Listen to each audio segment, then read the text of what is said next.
ನಮಸ್ಕಾರ, ನಾನು doctor Jeevanti, consultant safe IVF centre Shivamogga.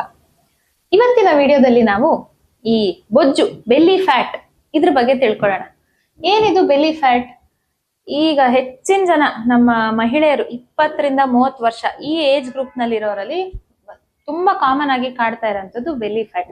ಇದ್ರ ಜೊತೆಗೆ ಬೆಲ್ಲಿ ಫ್ಯಾಟ್ ಅಂದ್ರೆ ಹೊಟ್ಟೆಯ ಹತ್ರ ಕೊಬ್ಬು ಶೇಖರಣೆ ಆಗುವಂಥದ್ದು, ಬೊಜ್ಜು ಬರುವಂಥದ್ದು. ಸೊ ಇದ್ರ ಜೊತೆಗೆ ತೊಡೆಯ ಭಾಗದಲ್ಲಿ, ಬಟಕ್ಸ್ ಅಲ್ಲಿ ಇಲ್ಲೆಲ್ಲ ಫ್ಯಾಟ್ ಶೇಖರಣೆ ಆಗುತ್ತೆ. ಇದ್ರ ಜೊತೆಗೆ ಪೀರಿಯಡ್ಸ್ ಇರ್ರೆಗ್ಯುಲರ್ ಆಗತ್ತೆ, ಮೂಡ್ ಸ್ವಿಂಗ್ಸ್ ಆಗತ್ತೆ. ಸೊ ಇದೆಲ್ಲ ಯಾಕೆ ಆಗ್ತಿದೆ, ಯಾಕೆ ಇತ್ತೀಚಿನ ದಿನಗಳಲ್ಲಿ ಇದು ಜಾಸ್ತಿ ಆಗ್ತಿದೆ ಅನ್ನೋದನ್ನ ತಿಳ್ಕೊಳ್ಳೋಣ. ಏನಾಗತ್ತೆ ಅದರಿಂದ ಅನ್ನೋದು ಕೂಡ ತಿಳ್ಕೊಳ್ಳೋಣ. ಸೊ ಈ ಬೆಲ್ಲಿ ಫ್ಯಾಟ್ ಅಕ್ಯುಮುಲೇಷನ್ ಇದರಿಂದ ಏನೇನ್ ಆಗ್ಬೋದು ಸಮಸ್ಯೆಗಳು ಅಂತಂದ್ರೆ, ಒಂದು ಇರ್ರೆಗ್ಯುಲರ್ ಸೈಕಲ್ಸ್, ಪೀರಿಯಡ್ಸ್ ಸಮಸ್ಯೆ ಬರ್ಬೋದು, ಹಾಗೆ ಬೆಲ್ಲಿ ಫ್ಯಾಟ್ ಅಕ್ಯುಮುಲೇಷನ್ ಆಗ್ಬೋದು. ಇದೆಲ್ಲ ಏನ್ ಸೂಚಿಸುತ್ತಪ್ಪ ಅಂತಂದ್ರೆ, ನಮ್ಮ ದೇಹದಲ್ಲಿರುವ ಹಾರ್ಮೋನ್ ಎಲ್ಲ ಇಂಬ್ಯಾಲೆನ್ಸ್ ನ ಸೂಚಿಸುತ್ತೆ. ಬರೀ PCOD ಮಾತ್ರ ಅಲ್ಲ, ಹಲವಾರು ಹಾರ್ಮೋನ್ಗಳು ನಮ್ಮ ದೇಹದಲ್ಲಿ ಆಕ್ಟ್ ಆಗುತ್ತೆ. ಈಸ್ಟ್ರೋಜನ್, ಪ್ರೊಜೆಸ್ಟ್ರಾನ್, ಕಾರ್ಟಿಸಾಲ್ ಅಂತ ಕರಿತೀವಿ, ಅಂದ್ರೆ ಸ್ಟ್ರೆಸ್ ಹಾರ್ಮೋನ್ ಅಂತ ಕರಿತೀವಿ. ಸೊ ಇದಿಷ್ಟು ಸುಮಾರು ಹಾರ್ಮೋನ್ಗಳು ಬ್ಯಾಲೆನ್ಸ್ ನಲ್ಲಿ ನಡ್ಕೊಂಡು ಹೋಗ್ತಾ ಇರುತ್ತೆ. ಅದ್ ಯಾವಾಗ ಡಿಸ್ಟರ್ಬ್ ಆಗತ್ತಲ್ಲ, ಸೊ ಇವೆಲ್ಲ ಕಾಸ್ ಮಾಡುತ್ತೆ. ಏನಾಗ್ಬೋದು? ಪೀರಿಯಡ್ಸ್ ಇರ್ರೆಗ್ಯುಲರ್ ಆಗತ್ತೆ, ಹಾಗೆ ಹೊಟ್ಟೆಯ ಹತ್ರ, ತೊಡೆಗಳ ಸಂದಲ್ಲಿ ಅಲ್ಲೆಲ್ಲ ಫ್ಯಾಟ್ ಶೇಖರಣೆ ಆಗತ್ತೆ. ಮುಖ ಎಲ್ಲ ಊತ ಬಂದಂಗೆ, ಬ್ಲೋಟಿಂಗ್ ಸೆನ್ಸೇಷನ್, ಮುಖ ಎಲ್ಲ ಊತ ಬಂದಂಗೆ, ವಾಟರ್ ರಿಟೆನ್ಷನ್ ಆಗಿ ಮುಖ ಎಲ್ಲ ಬ್ಲೋಟೆಡ್ ಅನ್ಸುತ್ತೆ.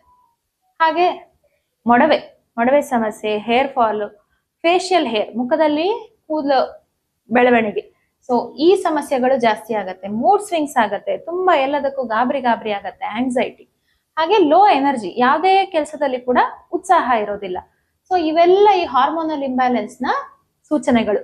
ಬರೀ PCOD ಮಾತ್ರ ಅಲ್ಲ, ನಮ್ಮ ದೇಹದಲ್ಲಿ ಆಗುವ ಹಲವಾರು ಹಾರ್ಮೋನ್ಗಳ ಇಂಬ್ಯಾಲೆನ್ಸ್ ನ ಸೂಚನೆ ಇವೆಲ್ಲ ಸಿಂಪ್ಟಮ್ಸ್. ನೀವ್ ಎಷ್ಟೇ ಎಕ್ಸರ್ಸೈಸ್ ಮಾಡ್ಲಿ, ಏನೇ ಮಾಡ್ಲಿ, ಈ ಫ್ಯಾಟ್ ಕರಗೋದಿಲ್ಲ. ಸೊ ಸುಮಾರು ಜನ ಪೇಷಂಟ್ಸ್ ನಮ್ಮ ಹತ್ರ ಕೇಳ್ತಾರೆ, ಮೇಡಮ್ ನೀವು ಹೇಳಿದ್ದೆಲ್ಲ ಮಾಡ್ತಿದೀವಿ, ಎಕ್ಸರ್ಸೈಸ್ ಮಾಡ್ತಿದೀವಿ, ಡಯಟ್ ಮಾಡ್ತಿದೀವಿ, ಆದ್ರೂ ನಮ್ಮ ಫ್ಯಾಟ್ ಇಳಿತಾ ಇಲ್ಲ, ಈ ಬೊಜ್ಜು ಕರಗ್ತಾ ಇಲ್ಲ ಅಂತ ಹೇಳ್ತಾರೆ. ಸೊ ಇವೆಲ್ಲ ಅದ್ರದ ಎಫೆಕ್ಟ್ಸ್. ಅದೇ ತರ ಯಾಕಾಗತ್ತೆ, ಯಾವ್ಯಾವ ಹಾರ್ಮೋನ್ ಇಂಬ್ಯಾಲೆನ್ಸ್ ಆದ್ರೆ ಏನೇನಾಗತ್ತೆ, ಯಾವ್ಯಾವ ಹಾರ್ಮೋನ್ ಇಂಬ್ಯಾಲೆನ್ಸ್ ಆದ್ರೆ ಏನಾಗತ್ತೆ ಸಿಂಪ್ಟಮ್ಸ್ ಅಂತ ತಿಳ್ಕೊಳ್ಳೋಣ. ಒಂದು ಮೊದಲಿಗೆ ಈಸ್ಟ್ರೋಜನ್. ನಮ್ಮ ದೇಹದಲ್ಲಿ ಮೊಟ್ಟೆಗಳ ಉತ್ಪತ್ತಿ ಆಗ್ಲಿಕ್ಕೆ, ಪೀರಿಯಡ್ಸ್ ಆಗ್ಲಿಕ್ಕೆ, ಗರ್ಭಕೋಶದ ಪದರ ಬೆಳೆಯಲಿಕ್ಕೆ ಇಂಪಾರ್ಟೆಂಟ್ ಆಗಬೇಕಾಗಿರೋದು ಈಸ್ಟ್ರೋಜನ್. ಅದೇ ರೀತಿ ಆ ಈಸ್ಟ್ರೋಜನ್ಗೆ ಬೇರೆ ಬೇರೆ ಕೆಲಸಗಳಿರುತ್ತೆ. ನಮ್ಮ ಹಾರ್ಟ್ ನ ಪ್ರೊಟೆಕ್ಟ್ ಮಾಡತ್ತೆ, ಮತ್ತೆ ಹಲವಾರು ಕಡೆ ಕೊಬ್ಬು ಶೇಖರಣೆ ಆಗದೆ ಇದ್ದಂಗೆ ನೋಡ್ಕೊಳ್ಳುತ್ತೆ. ಸೊ ಈಸ್ಟ್ರೋಜನ್ ತುಂಬಾ ಜಾಸ್ತಿ ಆದ್ರೆ ಏನಾಗತ್ತೆ? ಪೆರಿಫೆರಲ್ ಕನ್ವರ್ಷನ್ ಅಂತ ಹೇಳ್ತೀವಿ. ಈಗ ಕೊಬ್ಬು ಜಾಸ್ತಿ ಆದಾಗ ಈಸ್ಟ್ರೋಜನ್ ನ ಕನ್ವರ್ಷನ್ ಜಾಸ್ತಿ ಆಗುತ್ತೆ, ಅವಾಗ ಈಸ್ಟ್ರೋಜನ್ ತುಂಬಾ ಜಾಸ್ತಿ ಆಗ್ತಾ ಹೋಗುತ್ತೆ. ಹಾಗೆ ಜಾಸ್ತಿ ಆದಾಗ ಏನಾಗುತ್ತೆ? ಸೈಕಲ್ಸ್ ಇರ್ರೆಗ್ಯುಲರ್ ಆಗುತ್ತೆ, ಹಾಗೆ ಬ್ಲೋಟಿಂಗ್ ಸೆನ್ಸೇಷನ್ ಎಲ್ಲ ಸ್ಟಾರ್ಟ್ ಆಗುತ್ತೆ, ಮೂಡ್ ಸ್ವಿಂಗ್ಸ್ ಆಗುತ್ತೆ. ಪ್ರೊಜೆಸ್ಟ್ರಾನ್ ಅನ್ನೋ ಹಾರ್ಮೋನ್, ಅದು ಕೂಡ ಬ್ಯಾಲೆನ್ಸ್ ನಲ್ಲಿ ಇರಬೇಕು. ತೀರಾ ಅತಿ ಪ್ರೊಜೆಸ್ಟ್ರಾನ್ ಆದ್ರೂ ಒಳ್ಳೇದಲ್ಲ. ಬೇಸಿಕಲಿ ಈ ಹಾರ್ಮೋನ್ ಇಂಬ್ಯಾಲೆನ್ಸ್ ಆದಾಗ ಏನಾಗಿರುತ್ತೆ? ಈಸ್ಟ್ರೋಜನ್ ಜಾಸ್ತಿ ಆಗಿ ಪ್ರೊಜೆಸ್ಟ್ರಾನ್ ಅನ್ನೋ ಹಾರ್ಮೋನ್ ಕಡಿಮೆ ಆಗಿರುತ್ತೆ. ಈ ಪ್ರೊಜೆಸ್ಟ್ರಾನ್ ಅನ್ನೋ ಹಾರ್ಮೋನ್ ಕಡಿಮೆ ಆದಾಗ ಏನಾಗುತ್ತೆ? ತುಂಬಾ ಸ್ಲೀಪ್ ಡಿಸ್ಟರ್ಬೆನ್ಸ್ ಆಗೋದು, ನಿದ್ದೆ ಸರಿ ಬರೋದಿಲ್ಲ, ಆಮೇಲೆ ಆಂಗ್ಸೈಟಿ, ಮೂಡ್ ಸ್ವಿಂಗ್ಸ್ ಇದೆಲ್ಲ ಜಾಸ್ತಿ ಆಗುತ್ತೆ. ಹಾಗೆ ಪ್ರೆಗ್ನೆನ್ಸಿ ಆಗ್ಲಿಕ್ಕೂ ಕೂಡ, ಫರ್ಟಿಲಿಟಿ ಇಶ್ಯೂಸ್ ಕೂಡ ಬರುತ್ತೆ. ನೆಕ್ಸ್ಟ್ ಬಂದಿರೋದು ಈ ಕಾರ್ಟಿಸಾಲ್ ನ ನಾವು ತುಂಬಾ ಕಾಮನ್ ಆಗಿ ಸ್ಟ್ರೆಸ್ ಹಾರ್ಮೋನ್ ಅಂತ ಕರಿತೀವಿ. ಯಾವಾಗೆಲ್ಲ ಮನುಷ್ಯ ಸ್ಟ್ರೆಸ್ ಆಗ್ತಾನೆ, ಟೆನ್ಷನ್ ಆಗತ್ತೆ, ಆಂಗ್ಸೈಟಿ ಜಾಸ್ತಿ ಆಗುತ್ತೆ, ಅವಾಗೆಲ್ಲ ಈ ಸ್ಟೀರಾಯ್ಡ್ ಹಾರ್ಮೋನ್ ರಿಲೀಸ್ ಆಗತ್ತೆ. ಕಾರ್ಟಿಕೋಸ್ಟಿರಾನ್ ಅನ್ನೋ ಹಾರ್ಮೋನ್ ರಿಲೀಸ್ ಆಗತ್ತೆ. ಈ ಹಾರ್ಮೋನ್ ನಿಂದ ಮೇನ್ ಆಗುವಂತದ್ದು, ನಮ್ಮ ದೇಹನ ಯಾವಾಗ್ಲೂ ಡೇಂಜರ್ ಅಲ್ಲಿ ಇದೆ ಅಂತಂದ್ರೆ ಅದು ಕಾಪಾಡಕ್ಕೆ ಟ್ರೈ ಮಾಡುತ್ತೆ. ಸೊ ಇದೇನ್ ಮಾಡತ್ತೆ? ನಮ್ಮ ದೇಹದಲ್ಲಿ ಬೊಜ್ಜು ಶೇಖರಣೆಯನ್ನ ಮಾಡತ್ತೆ, ವಾಟರ್ ರಿಟೆನ್ಷನ್ ಮಾಡತ್ತೆ, ಹಾಗೆ ಸ್ಲೀಪ್ ಡಿಸ್ಟರ್ಬೆನ್ಸಸ್ ಜಾಸ್ತಿ ಆಗತ್ತೆ, ಆಂಗ್ಸೈಟಿ ಜಾಸ್ತಿ ಆಗುತ್ತೆ, ಗಾಬರಿ ಆಗೋದು ಜಾಸ್ತಿ ಆಗುತ್ತೆ. ಸೊ ಈ ಕಾರ್ಟಿಸಾಲ್ ಅನ್ನೋ ಹಾರ್ಮೋನ್ ಜಾಸ್ತಿ ಆಗಿರುತ್ತೆ. ಇನ್ಸುಲಿನ್ ರೆಸಿಸ್ಟೆನ್ಸ್, ಇನ್ಸುಲಿನ್ ನಿಮ್ಗೆಲ್ಲ ಗೊತ್ತಿದ್ದ ಹಾಗೆ ಶುಗರ್ ನ ಕನ್ವರ್ಟ್ ಮಾಡೋದ್ರಲ್ಲಿ ಹೆಲ್ಪ್ ಮಾಡೋಂಥ ಹಾರ್ಮೋನ್. ಸೊ ಈ ಇನ್ಸುಲಿನ್ ರೆಸಿಸ್ಟೆನ್ಸ್ ಅಂದ್ರೆ ನಮ್ಮ ದೇಹದಲ್ಲಿ ಇನ್ಸುಲಿನ್ ಹಾರ್ಮೋನ್ ಇರತ್ತೆ, ಬಟ್ ಅದಕ್ಕೆ ರೆಸ್ಪಾನ್ಸ್ ಇರೋದಿಲ್ಲ. ಸೊ ಅವಾಗ ಮೋಸ್ಟ್ ಕಾಮನ್ಲಿ ನಾವ್ ಇದನ್ನ PCOD ಅಲ್ಲಿ ಕೇಳಿರ್ತೀರ. ಸೊ ಇನ್ಸುಲಿನ್ ರೆಸಿಸ್ಟೆನ್ಸ್ ಆದಾಗ ಏನಾಗತ್ತೆ? ಫ್ಯಾಟ್ ಶೇಖರಣೆ ಆಗ್ತಾ ಹೋಗುತ್ತೆ, ಬೊಜ್ಜು ಶೇಖರಣೆ ಆಗ್ತಾ ಹೋಗುತ್ತೆ. ಸೊ ಅದರಿಂದಾಗಿ ಏನಾಗತ್ತೆ?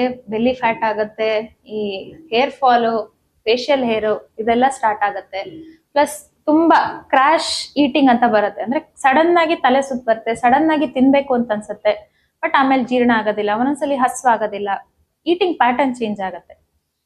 ಕಡೆಗೆ ಟೆಸ್ಟೋಸ್ಟಿರಾನ್, ನೀವೆಲ್ಲ ಕೇಳಿದಾಗೆ ಗಂಡಸರಲ್ಲಿ ಟೆಸ್ಟೋಸ್ಟಿರಾನ್ ಹಾರ್ಮೋನ್ ಬಗ್ಗೆ ಕೇಳಿರ್ತೀರ, ಬಟ್ ಹೆಂಗಸರಲ್ಲೂ ಇರತ್ತಾ, ಬೇಕಾಗತ್ತಾ ಹೆಂಗಸರಲ್ಲೂ? ಯಾಕೆ ಬೇಕಾಗತ್ತೆ ಅಂತಂದ್ರೆ, ಹೌದು, ಹೆಂಗಸರಲ್ಲೂ ಕೂಡ ಟೆಸ್ಟೋಸ್ಟಿರಾನ್ ಅನ್ನೋ ಹಾರ್ಮೋನಿಗೆ ಕೆಲಸ ಇದೆ. ಅತಿ ಸಣ್ಣ ಪ್ರಮಾಣದಲ್ಲಿ ಅದ್ರ ಲೆವೆಲ್ಸ್ ಇರುತ್ತೆ. ಅದರಿಂದ ಏನಾಗತ್ತೆ, ಮಾಂಸ ಖಂಡಗಳಿಗೆ ಶಕ್ತಿ ಬರುತ್ತೆ, ಮತ್ತೆ ಮೂಡ್ ಸ್ವಿಂಗ್ಸ್ನೆಲ್ಲ ಅದು ಮಾಡುತ್ತೆ. ಪ್ಲಸ್ ಫರ್ಟಿಲಿಟಿಗೂ ಕೂಡ ಬೇಕು. ಮೇನ್ಲಿ ನಮ್ಮ ಈಸ್ಟ್ರೋಜನ್ ಹಾರ್ಮೋನ್ ಸಿಂಥಸಿಸ್ಗೆ ಈ ಟೆಸ್ಟೋಸ್ಟಿರಾನ್ ಬೇಕು. ತೀರಾ ಹೈ ಲೆವೆಲ್ಸ್ ಅಲ್ಲಿ ಆದ್ರೆ ಏನಾಗುತ್ತೆ, ಹೇರ್ ಡೆವಲಪ್ಮೆಂಟ್, ಹೈಪರ್ ಆಂಡ್ರೋಜೆನಿಸಮ್ ಅಂತ ಕರಿತೀವಿ. ಅವಾಗ ಏನಾಗುತ್ತೆ, ಹೇರ್ ಫಾಲ್ ಆಗತ್ತೆ. ಬಟ್ ಬೇಡದೇ ಇರೋ ಕಡೆ ಅಂದ್ರೆ ಫೇಶಿಯಲ್ ಹೇರ್ ಇರ್ಬೋದು, ಆಕ್ಸಿಲರಿ ಹೇರ್ ಇರ್ಬೋದು, ಪ್ಯೂಬಿಕ್ ಹೇರ್ ಇರ್ಬೋದು. ಸೊ ಸೆಕೆಂಡರಿ ಸೆಕ್ಷುವಲ್ ಕ್ಯಾರೆಕ್ಟರಿಸ್ಟಿಕ್ಸ್ ಅಂತ ಏನ್ ಕರಿತೀವಿ, ಆ ಅನ್ವಾಂಟೆಡ್ ಹೇರ್ ಡೆವಲಪ್ಮೆಂಟ್ ಜಾಸ್ತಿ ಆಗತ್ತೆ.